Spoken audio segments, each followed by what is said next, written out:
The phone rang, slicing through the silence of my modest living room. I, Emily Townsend, a 38-year-old working mother, never expected that call to shatter the life I knew. Emily, I'm leaving you. I've found someone else. Oh, and there's about $250,000 of debt in your name. Handle it, will you?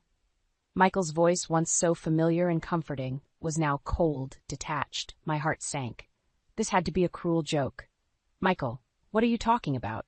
I stammered, my voice barely a whisper, but he was relentless. You heard me. I'm with Claire now. She understands me, unlike you. Goodbye, Emily. And with that, he hung up. I stood there, phone still in hand, feeling as if the ground had been yanked from under me. Tears welled up in my eyes, not just for the betrayal, but for the sheer impossibility of the debt he'd saddled me with. Mom, are you okay? Anna, my 10-year-old daughter, walked in, her small face etched with concern. I forced a smile, masking my turmoil. Yes, sweetheart, I'm fine. But Anna wasn't fooled. She hugged me, a gesture offering more comfort than she knew. After Anna went to bed, I sat alone, the weight of my new reality suffocating me. How could Michael do this to us? We had a life, a family, and now I was alone, buried under a mountain of debt I had no knowledge of. I logged into our online banking, hoping Michael's call was just a terrible mistake. My heart sank further as I saw the near-empty account. Michael had drained everything, leaving only a trail of unpaid bills and maxed-out credit cards. I didn't sleep that night. Instead, I spent hours staring at the ceiling, grappling with the betrayal. Michael, the man I had loved and trusted, had turned my life into a nightmare. And the worst part, I had no idea how to wake up from it. Before the turmoil, there was a time when laughter filled our home. I met Michael at a charity event. He was charming, his smile infectious. I remember thinking how lucky I was when he asked me out. Those initial dates blossomed into a whirlwind romance. We were young, in love, and the world seemed full of possibilities. Our wedding was a modest affair, but it was perfect. Surrounded by close friends and family, I felt like the happiest woman in the world. When Anna was born 2 years later, our joy multiplied. She was our little miracle, a perfect blend of Michael and me. Those early years were filled with simple pleasures, picnics in the park, movie nights cuddled on the couch, and Anna's laughter echoing through our home. I often found myself marveling at our little family, feeling a sense of contentment I never thought possible. But as Anna grew, so did the distance between Michael and me. It started subtly, missed dinners, late nights at the office, and weekends consumed by urgent work calls. I tried to bridge the gap, arranging date nights and family outings, but Michael always had an excuse. Then came the job losses.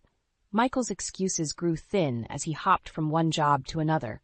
With each new position, his demeanor darkened. The loving man I married was slowly replaced by a stranger, one who snapped at the slightest provocation and withdrew into himself. I remember one evening trying to discuss his job situation. His response still echoes in my mind. What do you know about pressure, Emily? You just sit at home taking care of Anna. You don't understand what it's like in the real world. His words stung. I had given up my career to support his, to be there for Anna. Didn't that count for something? As Michael's behavior became increasingly erratic, I returned to the workforce. It wasn't just for financial stability. It was to fill the growing void in my heart. I missed the connection we once had, the sense that we were a team. Looking back, those signs were there, warning me of the storm that was about to hit. I just chose to ignore them, clinging to the memory of the man I fell in love with, hoping he would return. The unraveling of our life began with whispers of doubt and ended in a cacophony of betrayal. As Michael's job instability grew, so did the tension in our home. His once sporadic late nights became the norm. Each time he stumbled in, reeking of alcohol, a part of my heart crumbled. One evening, as I was putting Anna to bed, she asked, "Mommy, why is Daddy always mad?" Her innocent question pierced me. "Daddy's just tired from work, sweetie," I answered, though I knew the truth was far more complicated. The final straw came when I discovered a series of receipts for expensive jewelry and hotel stays. Confronting Michael led to a ferocious argument, the first of many. "You're suffocating me, Emily," he yelled. "I need some space, some freedom." Freedom? Is that what you call spending our savings on whatever this is? I countered, holding up the receipts. He snatched them from my hand, his eyes blazing. "You wouldn't understand. You're just a housewife. What do you know about living a life?" I stood there stunned as he stormed out, slamming the door behind him. His words, so callous and dismissive, echoed in my mind. Was this really the man I married? Determined to protect Anna and myself, I made the decision to return to work. My old job at the marketing firm welcomed me back, and I threw myself into it. The work was a welcome distraction from the chaos at home. Yet, as I worked late into the night, a gnawing feeling of guilt consumed me. I was missing precious moments with Anna, all because of Michael's selfishness. It wasn't fair. She didn't deserve this. The nights grew lonelier. Michael's presence in the house became like a ghost, there, but not really. His indifference towards Anna, his once cherished daughter, hurt the most. He was slipping away from us, and I felt powerless to stop it. It was during these dark times that I found solace in my friendship with Rachel. She became my confidant, my rock. "You're stronger than you know, Emily," she would often tell me. I wanted to believe her, but the shadows of doubt were overwhelming. As I lay in bed each night, listening to the silence of the house, I couldn't help but wonder where it all went wrong. When did the love and laughter turn into resentment and distance? The answers eluded me, much like the remnants of the happy life we once shared. Life, as I knew it, had become a juggling act. Balancing work, motherhood, and a crumbling marriage left me perpetually exhausted. Each day was a struggle to maintain a semblance of normalcy for Anna, who remained my beacon of hope. One evening, after a particularly grueling day at work, I found Anna sitting at the kitchen table, her homework spread out in front of her. "Mom, can you help me with this?" she asked, pointing to a math problem. I sat down, the fatigue of the day weighing heavily on me. "Of course, honey," I replied, but my mind was elsewhere, tangled in a web of bills, work deadlines, and the latest argument with Michael. As we worked through the problem, my phone buzzed. It was Rachel. "Emily, are you okay? You sounded off at work today." I sighed, pinching the bridge of my nose. "I'm just tired, Rachel. Tired of everything." Anna looked up at me, her eyes filled with concern. "Mom, you're working too hard. Can't Daddy help?" Her question was like a dagger to my heart. How could I explain to her that her father, the man who should have been our pillar, had become our greatest burden? Michael's presence in the house had become almost non-existent. When he was home, his disdain was palpable. Our interactions were limited to brief, bitter exchanges, often culminating in him storming out to spend the night God knows where. The climax of our deteriorating relationship came one rainy night. Michael arrived home late, his clothes drenched, his eyes wild. "I lost my job," he blurted out, a mix of anger and desperation in his voice. I stood there, stunned. "What happened?" "They're a bunch of idiots. They don't appreciate me," he spat, his voice laced with venom. I tried to reason with him, to discuss our next steps, but he was beyond reach. "You wouldn't understand, Emily. You live in this little bubble, thinking everything is fine. Well, it's not." His words hung in the air, a testament to the vast chasm that had grown between us. I realized then that the man I married, the man I loved, was gone. In his place stood a stranger, fueled by bitterness and regret. The following weeks were a blur. I worked tirelessly, my thoughts consumed by financial worries and the well-being of Anna. The strain took its toll, and my health began to falter. But I couldn't stop. Too much depended on me. Then, one fateful day at work, the world spun, and darkness engulfed me. I woke up in a hospital bed, Rachel and Anna by my side. The doctor's words were a wake-up call. "You need to slow down, Emily. Your body can't handle this stress." But how could I slow down? How could I, when our world was falling apart? Lying in the sterile hospital bed, a myriad of tubes and monitors attached to me, I couldn't help but feel defeated. The doctor's diagnosis was clear: stress-induced exhaustion, compounded by the early stages of an ulcer. But the real shock came when they found a small malignant lump in my breast. "Mom, you're going to be okay, right?" Anna's voice trembled with fear. I squeezed her hand, mustering a smile. "Of course, honey. Mommy's a fighter, remember?" Rachel, ever the supportive friend, was there too, her face etched with worry. "Emily, you need to take care of yourself. You can't keep going like this." I knew she was right, but the thought of slowing down, of letting Michael's irresponsibility win, was unbearable. Yet the reality of my health situation was a wake-up call. I had to be there for Anna. As I lay in the hospital processing my diagnosis, my phone rang. It was Michael. His voice was as cold and distant as ever. "Heard you're in the hospital. Bad timing, Emily. I need you to deal with some things." His callousness took my breath away. "Michael, I have cancer," I said, the words heavy on my tongue. There was a pause, and for a moment I thought I heard a hint of concern in his voice. But then he said, "Well, that's your problem. I have my own issues to deal with." I ended the call, a mix of anger and disbelief churning inside me. How could the man I once loved be so heartless? The next few days were a whirlwind of tests and consultations.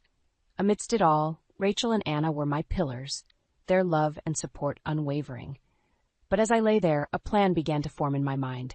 Michael had left us in shambles, but I wouldn't let him destroy us. It was time for him to face the consequences of his actions.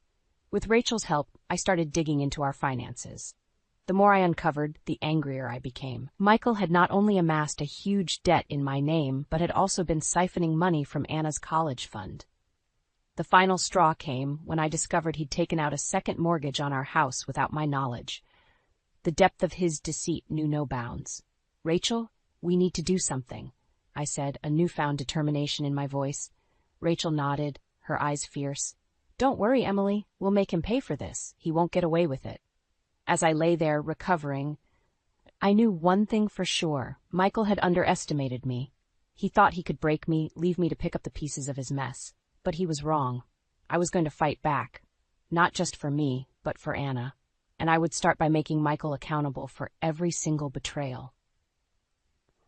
The day I left the hospital marked the beginning of a new chapter. I was weak, physically and emotionally, but my resolve was stronger than ever. Armed with the evidence of Michael's financial treachery, Rachel and I devised a plan to confront him and bring his deceit to light. Rachel had been doing some digging of her own. "Emily, you won't believe this. Michael's working at a tech startup now, and guess what? It's in the same building as my office." This was our chance. We decided to confront him there, in a public place where he couldn't avoid us. I wanted to see the look on his face when he realized he couldn't escape the consequences of his actions. The next day, with Anna safely at a friend's house, Rachel and I headed to Michael's workplace. My heart pounded as we entered the building. We found him in the lobby, chatting and laughing with a younger woman. The sight of him, so carefree, ignited a fire in me. "Michael," I called out, my voice steady despite the turmoil inside. He turned, his smile faltering as he saw me. The woman beside him, presumably Claire, looked on, puzzled. "What are you doing here, Emily?" Michael's voice was a mix of annoyance and surprise. I stepped forward, Rachel by my side. "We need to talk about the debts, the mortgage, and everything you've stolen from Anna and me." Michael glanced around nervously, aware of the curious eyes on us. "Not here, Emily. This isn't the place." "No, Michael, you don't get to decide that anymore," I said firmly. "You've left me with a mountain of debt, and I have cancer because of the stress you've caused. It's time you faced up to what you've done." Claire's eyes widened in shock. "Cancer? Michael, what is she talking about?" Michael's facade crumbled. He tried to usher Claire away, but she resisted. "No, I want to know what's going on. What debt?" I looked Claire in the eyes. "He's been using my name to take out loans, max out credit cards, even drained our daughter's college fund." Claire turned to Michael, betrayal etched on her face. "Is that true, Michael?" He had no words, just stood there, trapped in the web of his own lies. It was a small victory, but seeing him exposed for who he truly was in front of Claire and his colleagues gave me a sense of justice. As Rachel and I left the building, I felt a weight lift off my shoulders. The road ahead was still daunting, but for the first time in a long time, I felt like I had the upper hand. Michael would no longer control our lives. It was time for him to pay for his actions, and I was just getting started. After the confrontation, our next step was legal action. Rachel, ever the resourceful one, connected me with a sharp, no-nonsense lawyer, Diane. She was a force to be reckoned with, and exactly what I needed. Diane pored over the documents I had gathered. "We have a strong case," she assured me. "Not only can we sue for the debts he incurred in your name, but we can also go after him for fraud and emotional distress." The idea of taking Michael to court was daunting, but it was necessary. He had to be held accountable. Meanwhile, Rachel kept an eye on Michael's movements. "He's unraveling, Emily." Claire left him, and it looks like his job is on the line, too. Good, I thought. He was finally feeling the weight of his actions. The day of the court hearing arrived. Michael was there, looking deflated, a far cry from the confident man he once was. As the proceedings began, it became clear that the evidence against him was overwhelming. Michael's lawyer tried to paint him as a man who had simply made some financial missteps, but Diane tore through their arguments. She presented the evidence of his fraudulent activities, his draining of Anna's college fund, and the impact of his actions on my health. The judge was sympathetic to our case. "Mr. Townsend, your actions have caused significant harm to your family. It's clear you acted with deceit and selfishness." The courtroom was silent as the judge delivered the verdict. Michael was found liable for the debts and ordered to pay restitution. Additionally, he would face criminal charges for his fraudulent activities. As we left the courtroom, Michael tried to approach me. "Emily, I'm sorry." I looked at him, feeling a sense of closure. "Your apologies mean nothing now, Michael. You're going to face the consequences of what you've done." Walking out of that courtroom, I felt a sense of empowerment. It wasn't just about the legal victory. It was about standing up to the man who had tried to break me. I had fought back and won. The battle was over, but the war was not. There were still challenges ahead: my health, rebuilding my life, ensuring Anna's future. But I faced them with a newfound strength. Michael Townsend would no longer cast a shadow over our lives. It was time for Anna and me to step into the light. The aftermath of the trial marked the beginning of a new life for Anna and me. The victory in court was more than just a legal triumph. It was a reclaiming of our dignity and strength. Yet, the true battle lay in rebuilding our lives from the ruins Michael had left behind. I returned to work with a renewed focus, determined to provide a stable and loving home for Anna. She was flourishing in school, her resilience a constant source of pride for me. We had weathered the storm together, and our bond had only grown stronger. Rachel was a regular visitor, always bringing warmth and laughter into our home. "You know, Emily, you're an inspiration," she said to me one evening as we sat in my living room, a sense of peace finally settling around us. I smiled, looking over at Anna, who was engrossed in a book. "I had a good teacher," I replied, my eyes meeting Rachel's.